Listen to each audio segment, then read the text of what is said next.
Bonjour à vous tous, bienvenue. Donc, on va regarder ensemble, si vous le voulez bien. On s'est connecté un petit peu en avance pour que vous ayez le temps de nous rejoindre. On va regarder un peu le côté technique. Dites-nous si vous nous entendez et vous nous voyez bien. La première personne qui est là va nous le dire. Apparemment, ça fonctionne. Donc, merci. On va attendre quelques minutes pour que vous puissiez tous nous rejoindre. En attendant, on va se présenter et on va se représenter pour les nouveaux, pour ceux qui ne nous connaissent pas. Nous avons créé cette société qui est Creative People il y a 2 ans avec Marina. Et ce projet, il est né il y a bien longtemps. On a pendant des années voulu monter un projet qui pourrait allier peut-être le développement personnel et la créativité. Donc on a réfléchi et puis ce colibri est venu nous titiller. On s'est dit qu'on voulait vraiment, on avait à cœur que c'était au-delà d'une passion d'aider les personnes, de mettre un petit peu notre goutte d'eau dans ce grand vase de la vie et d'apporter quelque chose au monde. Et on a commencé à créer ce projet Creative People qui est principalement donc un projet qui allie le développement personnel et la créativité. On donne des ateliers sur Paris, on a différents services et maintenant on propose même des cours en ligne. Et puis on a créé une plateforme et une série de cours en ligne sur la morning routine et on va développer donc ça dans les mois qui vont suivre. On va aussi continuer de développer les ateliers sur Paris. Donc si vous habitez Paris, n'hésitez pas à regarder nos événements. Et puis donc on a pas mal de choses prévues. On développe aussi là récemment les interviews, comme vous avez pu le voir, parce que je pense qu'ensemble, on est plus fort et que nous pouvons aussi donner plus d'inspiration avec peut-être des personnes que vous ne connaissez pas encore. Donc, on veut vous donner encore plus de contenu sur notre page Creative People avec des personnes inspirantes. Et j'espère que ça vous plaît parce que nous, on a beaucoup de plaisir à développer ce côté interview de personnes qui sont très inspirantes. On a toujours beaucoup de plaisir. Donc, on va pouvoir commencer bientôt. Marina, je ne sais pas si elle a quelque chose à dire. Elle regarde aussi le côté technique. Non, moi, je pense que tout fonctionne bien. Enfin, dites-nous dans les commentaires si tout marche bien. Je pense que ça fonctionne. Donc, aujourd'hui, le thème, c'était en fait à l'origine, c'était comment surmonter les émotions, enfin, comment accueillir, je crois, ces émotions difficiles. Et ce matin, en préparant le petit topo, il m'est venu l'idée comment surmonter les épreuves difficiles. Donc, je pense que c'est… bonjour Jocelyne, ça fait plaisir que tu sois là. Je pense que ça m'est venu un peu naturellement parce que on traverse quelques moments un peu compliqués de remise en question et de doute. Donc, ça m'est venu naturellement comment surmonter les épreuves difficiles.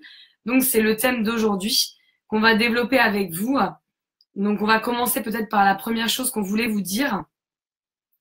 La première chose, je pense que tout le monde vit des épreuves difficiles et on réagit tous différemment, mais quand une émotion très forte arrive, je ne sais pas vous, mais en tout cas, ça porte quand même à réfléchir parfois ça dépend des réactions des personnes, soit à se replier sur soi, et parfois il y a aussi la culpabilité qui s'accompagne parce que quand on est un petit peu moins en forme, un peu plus peut-être déprimé, et qu'on a moins d'énergie, on se dit qu'on peut moins en faire et peut-être qu'on s'en met beaucoup sur les épaules. Et je vous invite vraiment déjà à essayer de prendre conscience de ce que vous vivez et de quelles émotions vous vivez.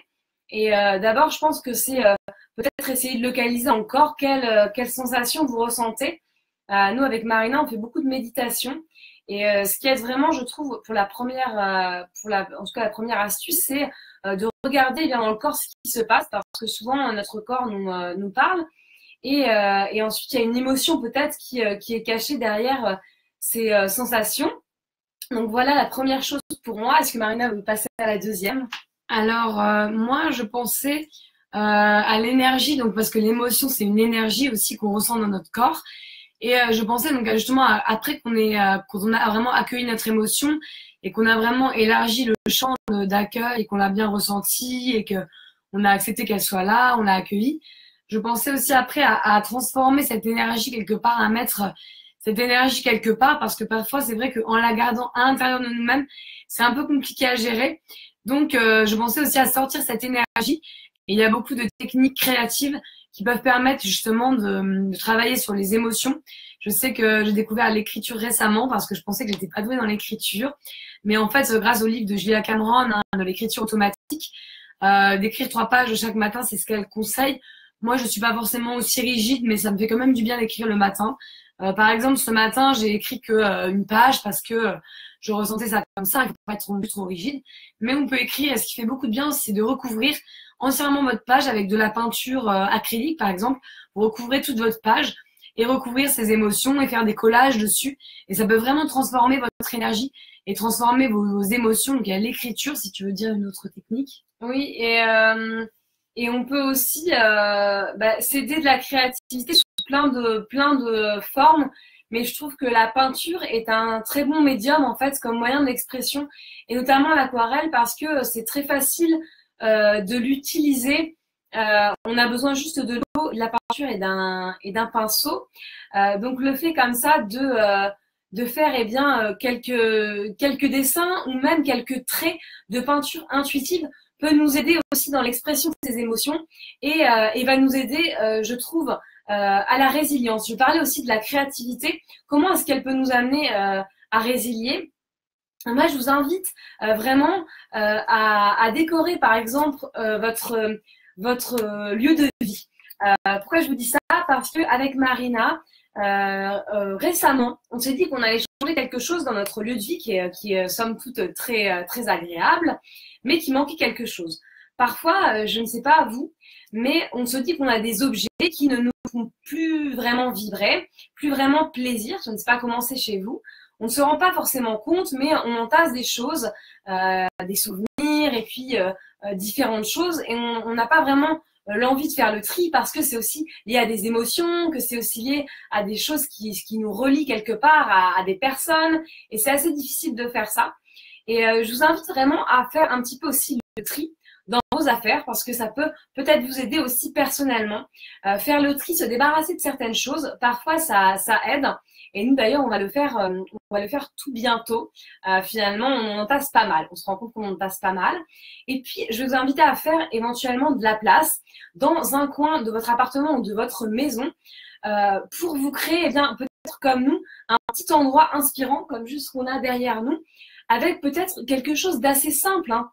Vous pouvez, par exemple, comme on est en automne, ramasser des petites choses de la nature et puis vous dire que dans ce coin-là, en fait, quand vous êtes découragé, quand vous êtes démotivé, moi, en tout cas, ça m'aide. Je pense que ça peut peut-être aussi vous aider. Allumez-vous vraiment une bougie, faites-vous un petit cocon, quelque chose d'agréable et peut-être aménagez-vous un petit espace comme ça auquel vous aurez recours lorsque ça va moins bien. Et donc voilà, je suis en train de lire les commentaires. Ah oui, ta maman est décédée. C'est vrai, quand on vit des épreuves comme ça dans la vie, Linabelle, c'est vraiment très difficile parce que aussi on se sent seul, et je vais en parler juste après. Et vraiment aussi, n'hésitez pas à réunir autour de vous du support et un soutien quand vous vivez des épreuves difficiles, parce que c'est souvent le gros souci, c'est que nos proches veulent vraiment nous trouver des solutions, et ce n'est pas toujours facile d'en parler à nos proches aussi, de nos épreuves, et donc vous pouvez vous entourer de gens bienveillants qui vont vous accompagner. Nous, on est là aussi pour vous accompagner, et dans cette page Creative People, on essaie de vous donner des astuces et plein de vidéos qui peuvent vous inspirer, et on poste chaque matin pour essayer de vous donner un petit peu de joie, un petit peu de pétillance dans votre journée aussi.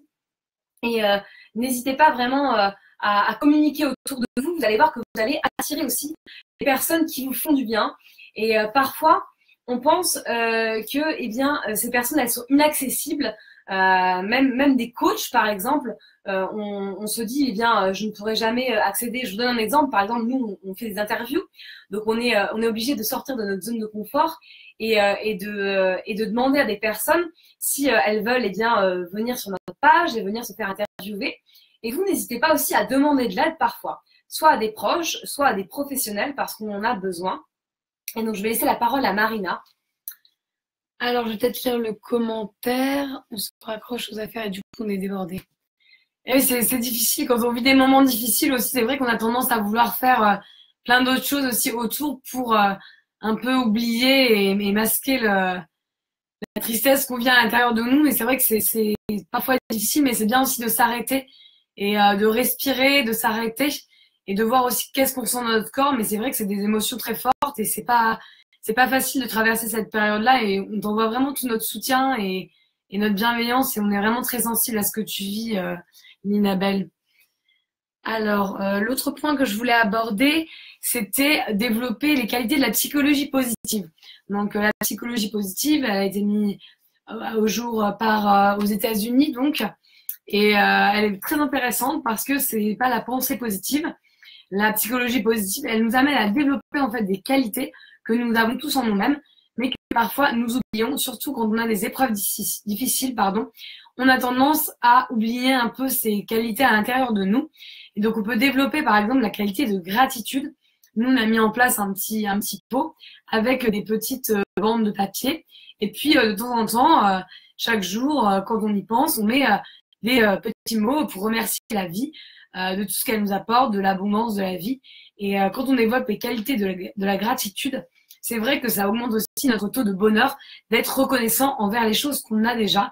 Parce que finalement, on se rend compte que quand on voit toute la gratitude qu'on a, on se dit que finalement, on a beaucoup de chance d'avoir tout ce que l'on a. Et la gratitude, c'était vraiment... Il y a eu des études qui ont été faites sur la gratitude. Il y avait des sœurs dans un couvent en fait, qui envoyaient une sœur en particulier qui envoyait beaucoup de lettres en fait, de gratitude pour remercier quelqu'un qui l'avait beaucoup aidé. Et en fait, ils ont fait une étude comme ça et vraiment à la fin de sa vie, elle était vraiment heureuse et ça débloque beaucoup de qualités, donc la gratitude. Et puis, il y a aussi l'émerveillement. Donc ça, on peut le trouver dans la nature. S'émerveiller devant une fleur, devant un animal, devant un oiseau, devant toutes les manifestations finalement d'émerveillement qu'on peut avoir. Ça peut être sortir dans la rue et voir un arc-en-ciel, voir le soleil se lever, voir un coucher de soleil.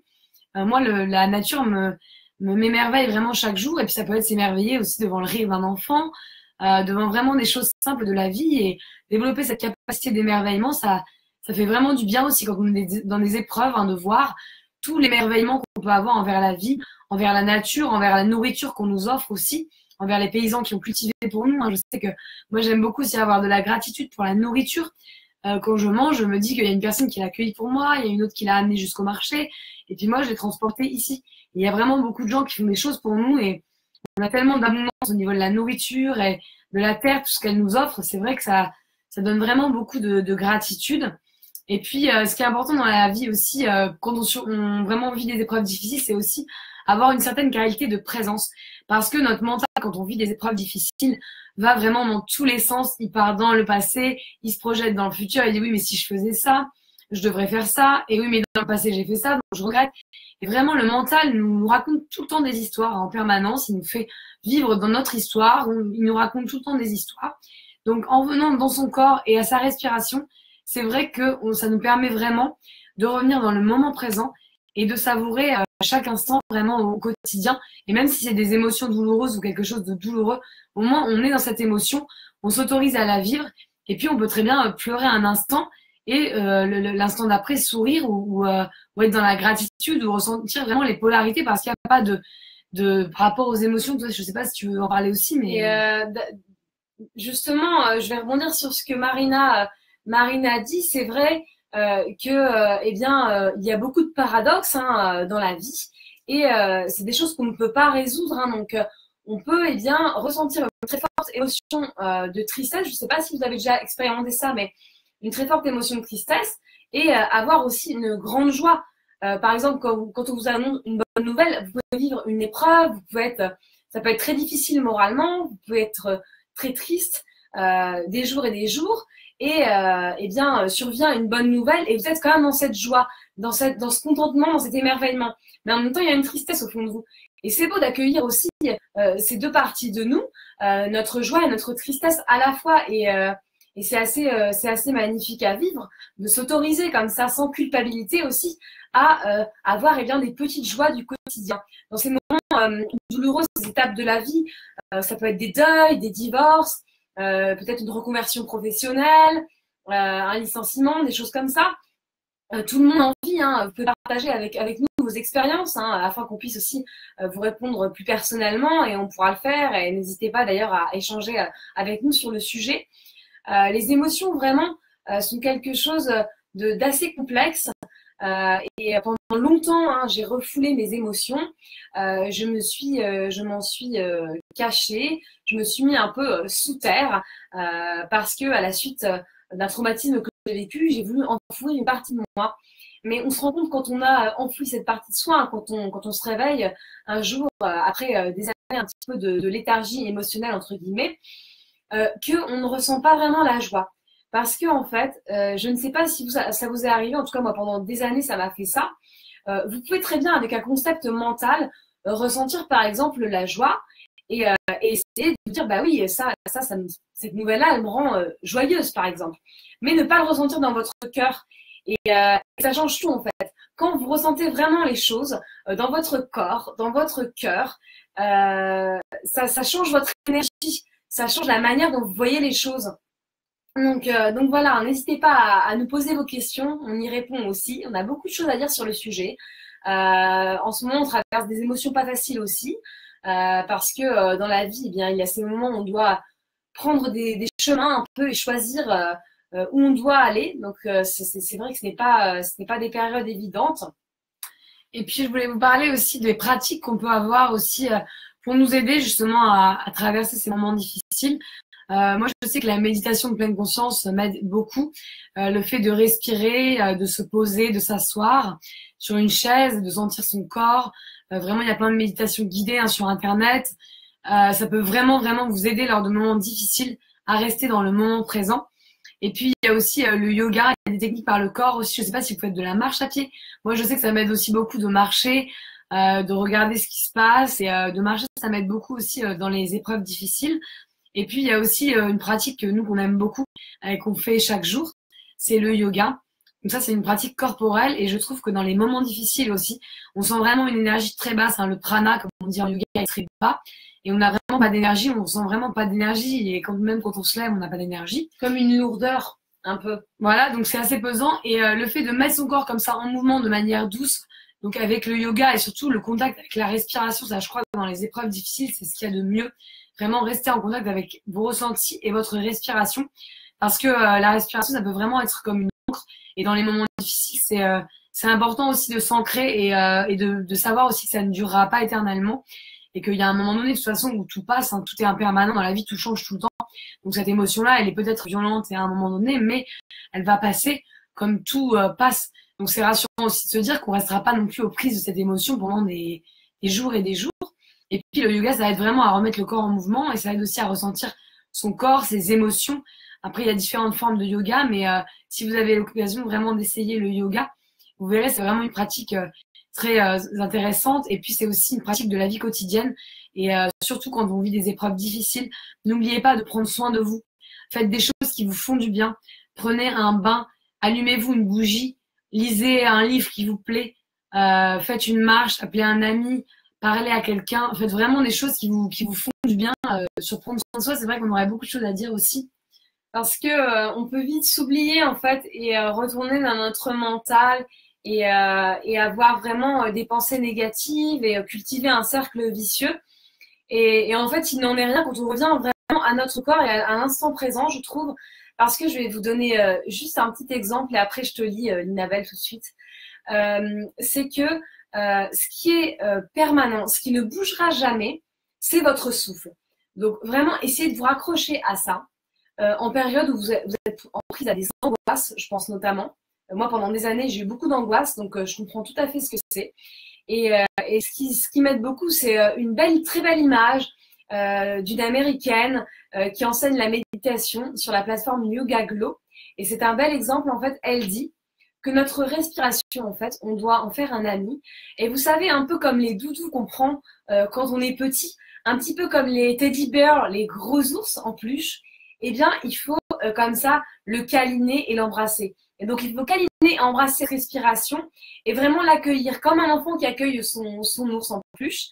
Et on fait juste, en fait, suivre cette respiration. Vous pouvez aussi faire cette méditation-là qui est très simple. C'est un peu d'ailleurs une méditation entre guillemets vipassana. C'est juste sentir en fait votre souffle qui va et qui vient du haut vers le bas et sentir les sensations des narines. Alors je lis les commentaires. Et comme tu dis très bien, merci Linabelle pour ton intervention. Oui, on n'a pas été éduqués à prendre soin de nous et c'est intéressant parce que en fait la société nous invite beaucoup à être vraiment dans l'action. Donc j'ai envie de vous en parler maintenant aussi. Je pense que ça fait aussi partie des émotions difficiles. La société veut qu'on soit dans l'action et beaucoup dans le paraître, mais pas beaucoup dans l'être. Il faut faire des choses. D'ailleurs, on nous dit même très petit que il faut pas s'ennuyer. Mais qu'est-ce que tu as à faire? Est-ce que tu as fait tes devoirs? Et on doit faire des choses. Hein. Je sais pas si vous avez remarqué. Mais en tout cas, il y a beaucoup de gens qui procèdent comme ça. Et si, eh bien, on est un peu rêveur, ou par exemple à l'école, on est tout de suite catalogué comme rêveur et on n'a pas le droit de s'ennuyer. Et il y a des études qui ont été faites, hein, au contraire, que, eh bien, on peut s'ennuyer et au contraire, c'est bon pour la créativité. Et je m'excuse, mais mes pensées vont trop vite, donc je vais revenir au sujet. Oui, donc prendre soin de nous. C'est pas vraiment quelque chose qui est commun. Il faut manger. Après, les besoins, les besoins primaires qui sont manger, boire, ça dans notre enfance, du coup, on a pris ces besoins-là, on a répondu à ces besoins-là. Et ce qui est par contre des besoins émotionnels, notamment, il y a beaucoup de familles chez qui c'est pas évident. On n'est pas éduqué aux émotions et du coup, on va les refouler. Et puis, prendre soin de soi, c'est égoïste. Je voulais vous parler aussi de ça parce que c'est souvent ce qu'on entend. On dit beaucoup aussi, tu devrais t'occuper de tes enfants. Il y a beaucoup de culpabilisation. Je ne sais pas si vous ressentez ça aussi. Par rapport à ça, on est culpabilisé de ne pas aller, par exemple, voir notre mère qui est malade ou de prendre soin de nos enfants quand ils sont malades et plein de choses comme ça. Et la culpabilité, c'est quelque chose d'assez difficile et terrible parce que dès qu'on va un petit peu se pencher sur soi, non pas pour être égoïste, mais si on se penche sur soi pour eh bien, lorsque par exemple on vit une période difficile, pour aller mieux, en fait, on ne peut pas aider quelqu'un d'autre si nous-mêmes en nous on n'est pas bien. Donc, on va d'abord prendre soin de nous, peut-être de notre petite fille intérieure qui a été blessée, et après on va se tourner vers les autres uniquement. Et parce que si on se tourne vers les autres et qu'on n'est pas bien en nous, on va pas pouvoir apporter la qualité de présence nécessaire à l'autre. Donc c'est vraiment important de revenir à soi. Des années avec Marina, on a aidé beaucoup d'amis qui n'allaient pas bien. Et nous-mêmes, on n'était pas en phase avec nous-mêmes et on n'avait pas travaillé assez sur nous-mêmes pour pouvoir donner cette belle énergie parce que quand on donne trop d'énergie, on se vide aussi. Et ça, du coup, ça rejaillit sur nous et sur l'autre. Donc c'est pas non plus, c'est pas évident, mais c'est bien de travailler sur ça si on a l'occasion. Et alors, les Italiens disent qu'il faut savoir prendre et s'autoriser à prendre du plaisir. C'est la dolce far niente. Alors c'est une très belle comparaison qu'on aime beaucoup, maman. Donc c'est vraiment dolce far niente. Vraiment, c'est vrai que c'est assez intéressant cette expression-là parce que parfois il faut prendre le temps de rien faire pour pouvoir laisser émerger notre créativité. Seulement, quand on laisse l'esprit vagabonder, évidemment, il y a mille pensées qui viennent à la minute et à la seconde, surtout si vous êtes comme nous, multipassionnés, et vous avez des ramifications qui sont partout et des connexions. C'est pas toujours évident et ça peut même être très angoissant. Et pour cela, je vous conseille vraiment la méditation de pleine conscience pour vraiment parvenir à calmer un petit peu ce flot de pensée. Mais ne pensez pas que c'est pour être plus zen ou pour être... En fait, la méditation de pleine conscience, à la base, c'est vraiment pour ressentir ses émotions. Mais c'est vrai que ça fait beaucoup de bien on n'a pas forcément tout de suite des résultats. Ça peut être difficile, mais le but, c'est vraiment de revenir à chaque fois qu'une pensée, revenir à soi, à ses émotions et à son corps. Ouais. Et je voulais aussi vous parler d'un film, nous, qui, quand on va pas très bien aussi, on peut regarder des films aussi où il y a des choses qui vous font du bien. Et nous, c'est le film de Julia Roberts, Mange, prie, aime. Je sais pas si vous l'avez déjà regardé, mais en tout cas, je vous conseille de le regarder parce que je l'adore. Et c'est un sage, en fait, elle va à Bali, donc faire un voyage initiatique. Et il y a Ketut qui lui dit, qui lui donne une très très belle image avec un espèce de corps, mais pas vraiment d'humain. Et au milieu, il y a un cœur. Et il lui dit, c'est ça, il faut que tu penses avec ton cœur. Et il faut que tu vives tout ça avec ton cœur. Et je crois que on a du mal parfois à ouvrir notre cœur parce que parfois on l'a fermé quand on a été trop blessé. Vraiment se reconnecter à son cœur. Le yoga aide beaucoup à ça aussi. Et c'est pas toujours facile aussi d'ouvrir son cœur aux autres. Quand on a des épreuves difficiles, on a tendance à avoir un mouvement de repli sur soi-même et on se recreuse vie, on se dit finalement les autres ne pourront pas me comprendre. Et c'est quelque chose de pas évident, ça aussi, les relations avec les autres, quand on n'est pas bien, parce qu'on n'aimerait pas aussi les déranger, ou dans nos émotions, il y a vraiment des rares personnes, hein, si vous pouvez compter même sur un ami ou une amie qui peuvent vous comprendre dans ces moments-là, c'est vraiment très bien aussi de vous créer une communauté autour de vous où vous pouvez partager soit vos passions, soit ce que vous ressentez sur le moment sans être jugé, et vraiment en étant authentique. Et je sais que nous, ce qui nous aide beaucoup aussi, c'est les cercles de femmes. Donc, je ne sais pas si vous connaissez les cercles de femmes, mais en fait, c'est des cercles où il n'y a que des femmes et où on partage nos expériences de vie, où on fait certains rituels. Et là, on va partir bientôt en Italie, donc pour faire un cercle de femmes justement avec une femme très inspirante avec qui on avait déjà fait un cercle de femmes en Italie. Et on vous parlera aussi de cette expérience peut-être à l'occasion d'un live et on va travailler justement sur le côté de la mer, donc ça va être assez intéressant. On vous dira tout ça. C'est vrai que c'est intéressant aussi pour nous en tant que femmes d'être connectées aussi à d'autres femmes et c'est ce qu'on veut aussi faire avec Creative People. Nous on veut faire on en donne déjà d'ailleurs, mais on veut faire des cercles de créativité. On pense à en faire peut-être en ligne aussi. Où eh bien on se rassemble autour de la créativité. Et le côté cercle, en fait, fait que eh bien, on respecte la parole de l'autre et on écoute tout ce que l'autre a dit et on est dans la vulnérabilité, dans l'échange, dans l'accueil de ce que l'autre va dire. Et c'est très important d'être écouté aussi. Parce que, en effet, l'Inabelle, ça se compte vraiment sur les doigts d'une main, les personnes sur qui on peut compter. Et c'est vraiment difficile, on en parle en connaissance de cause parce que des années, on a été que toutes les deux, en fait. Et on s'est ouverte vraiment, vraiment au monde lorsqu'on est parti voyager parce qu'on est sorti de notre zone de confort. On en parlera aussi peut-être à l'occasion d'un autre live.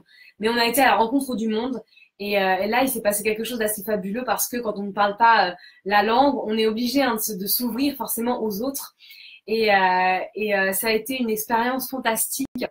Depuis, on n'a pas arrêté de rencontrer les autres puisqu'aujourd'hui, on a décidé de faire des interviews de personnes inspirantes, de personnes aussi qui ont résilié, de choses pas faciles à vivre. Et donc, vraiment, essayez de vous entourer de personnes qui, comme dit Linabelle, vraiment nous écoutent. Parce que l'écoute, elle est au niveau du cœur, en fait. Et vous avez beau dire aux personnes, je t'écoute. Et en fait, la parole, elle n'a pas beaucoup de valeur, puisque c'est vraiment un accueil au niveau du cœur. Et souvent, en fait, les personnes ne peuvent pas vous accueillir parce qu'elles-mêmes, elles ne s'accueillent pas dans leur vulnérabilité. Ça leur fait peur, en fait. Parce que vous leur envoyez peut-être comme émotion difficile. Et les personnes ont souvent peur de ça. Ouais. Et donc, je rajouterais, je pense, pour finir, parler aussi un petit peu de la vulnérabilité, de l'imperfection.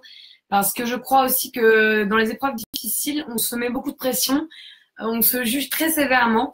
Et il y a Brené Brown, hein, qui est vraiment une chercheuse scientifique et qui est extraordinaire sur ce sujet de la vulnérabilité, de la honte, de la culpabilité. Et je trouve qu'aussi la vulnérabilité, on a du mal aussi quand on est dans un état pas facile à vivre, qu'on pleure beaucoup, qu'on a beaucoup d'émotions fortes, d'accueillir aussi notre vulnérabilité et de se dire finalement j'ai le droit de pleurer. Et même si je suis en public, voilà, c'est la société qui pense que les émotions ne sont pas entre guillemets correctes, mais nous, on a vraiment le droit de les exprimer, d'être en colère. On a le droit d'être en colère, on a le droit d'avoir honte, on a le droit d'être triste, on a le droit d'être joyeux. Et d'ailleurs, même tout petit, déjà, les parents disent calme-toi, calme ta joie, calme-toi, alors qu'en fait, c'est juste une expression de la joie. Et on n'accueille pas assez ces émotions. Et même j'essaye de le faire, moi, de plus en plus, mais même en public. Après tout, on a des émotions, mais on a le droit de les vivre. Et je vous encourage vraiment à les vivre et à accueillir cette part de vulnérabilité et surtout cette part aussi d'imperfection. Parce que souvent, vraiment, on se met la pression, on se met la barre très, très haute. Et cette histoire d'imperfection, c'est très important de se dire finalement, je suis assez. En Angleterre, j'aime beaucoup, ils disent I am enough. Et c'est je suis assez, en fait, on est bien comme on est. Et on n'a pas besoin de se transformer ou d'être autrement parce qu'on est imparfait, on est un être humain. Et on a le droit d'avoir toutes les émotions qu'on vit. Et on a le droit aussi de les vivre en public. Et puis, si ça dérange les autres, eh bien, nous, on est au moins authentique. Et c'est vrai que c'est pas toujours évident de vivre cette authenticité et de partager cette authenticité avec les autres. Et je vais lire les petits commentaires. N'hésitez pas, si vous avez des questions par rapport au sujet du live, je vous écoute, on vous écoute avec attention. Oui, dans la vie actuelle, c'est vrai que il y a un mouvement comme ça qui est très compétitif. Et comme tu dis, Linabelle, c'est chacun pour soi. C'est assez déstabilisant pour nous, êtres humains qui sommes quand même des êtres de relation à la base. Et c'est vrai que les relations, pour nous, c'est fondamental. Même chez les animaux, il y a cet esprit, entre guillemets, par exemple chez les loups, de meute. Et nous, on n'a pas vraiment gardé, je trouve qu'avant, il y avait plus de traditions et de choses qui se faisaient. Par exemple, quand la femme allait avoir un enfant, par exemple, sa mère tricotait à côté d'elle, le rythme de vie était différent. Et on est beaucoup plus en relation avec les autres, avec le monde du numérique, on l'est beaucoup moins aussi. Et oui, la société nous oblige à cacher nos émotions, comme dit Linabelle, et surtout au travail. Je trouve que il y devrait avoir un gros travail de fait pour éduquer les gens aux émotions, et notamment dans l'enfance, mais aussi autoriser les gens dans le travail à avoir une part de vulnérabilité, parce que nous ne sommes pas des robots, comme chacun a pu le constater. Et c'est beau justement, c'est par nos parts d'ombre aussi que passe cette belle lumière. Et ça peut être très déroutant d'aller chercher à l'intérieur de soi des parts d'ombre, mais on en ressort aussi une grande lumière parce que ces deux paradoxes fonctionnent ensemble. Et c'est pas parce qu'on va chercher vraiment au fond de soi qu'on essaie d'exprimer nos émotions, qu'on laisse aller toute la tristesse qui nous traverse. Et parfois, ça peut faire très peur parce que c'est des émotions très puissantes. Et si on laisse parler cette tristesse, eh bien, au fond, après, il y aura aussi sûrement de la joie qui va émaner. Et c'est assez beau à vivre aussi et à expérimenter. Donc c'est pour ça aussi que nous, on a vraiment voulu faire ce projet de Creative People, parce qu'on veut justement faire des cercles de créativité où on se retrouve, où on peut être authentique et échanger, et peindre comme un enfant finalement, pas faire quelque chose avec un résultat. Nous, on prône vraiment la créativité libre, et je pense que ça peut beaucoup nous aider dans des moments difficiles. D'ailleurs, dans la newsletter, on a mis un lien d'une vidéo sur le lâcher prise, où on parle du lâcher prise. Donc c'est exclusif à la newsletter, où on fait des vidéos aussi comme ici. Et puis on a un lien donc sur le lâcher prise, et je vous montre un exercice en direct d'une vidéo justement pour jeter de la peinture. Et là, vous allez voir que si vous le faites, partagez-le avec nous, parce que vous allez beaucoup vous amuser à jeter de la peinture sur un tableau. Vous allez voir comme ça fait du bien, mettez de la musique, amusez-vous. Et vraiment, on a le droit d'être un enfant. Tout à l'heure, on était dans un magasin d'art parce qu'on a voulu s'acheter de l'aquarelle. Pour partir en voyage, on a voulu s'acheter une petite boîte d'aquarelle qui rentre dans les bagages. Et puis, j'entends dire, ça m'a fait beaucoup de peine parce que j'ai entendu dire à un enfant, mais non, de toute façon, toi, je ne te laisse pas d'acheter une toile parce que l'autre fois, tu as fait n'importe quoi, c'était pas beau. Et on met des jugements très, très difficiles. Et on peut même couper la créativité d'un enfant très petit par des jugements très sévères. Et ça fait très mal. Ça empêche les enfants de créer, alors qu'ils ont une créativité spontanée, qu'ils ont des couleurs, et même s'ils dessinent un arbre rose, ils sont géniaux. Justement pour ça, ils inventent, ils innovent, ils créent, et puis ils se préoccupent pas du jugement. Après, c'est l'école qui a choisi de noter les enfants sur un dessin, ce que je trouve absurde. Mais bon, ça, c'est un autre sujet. Mais c'est vrai que la créativité, elle est en chacun de nous. Et elle peut vraiment nous aider beaucoup aussi à surmonter des épreuves difficiles. L'écriture, la peinture, le dessin, et ça peut vraiment aussi le fait d'avoir une passion. Si vous trouvez vraiment quelque chose que vous aimez, la créativité est partout, dans la cuisine, dans un plat que vous préparez, vraiment partout, ça peut vraiment aider à surmonter les épreuves difficiles. Donc voilà ce qu'on voulait un petit peu partager avec vous aujourd'hui. Et n'hésitez pas, si vous avez des questions ou si vous avez des remarques, vous pouvez aussi nous écrire en privé si c'est des choses plus personnelles. Qu'est-ce que je voulais vous dire?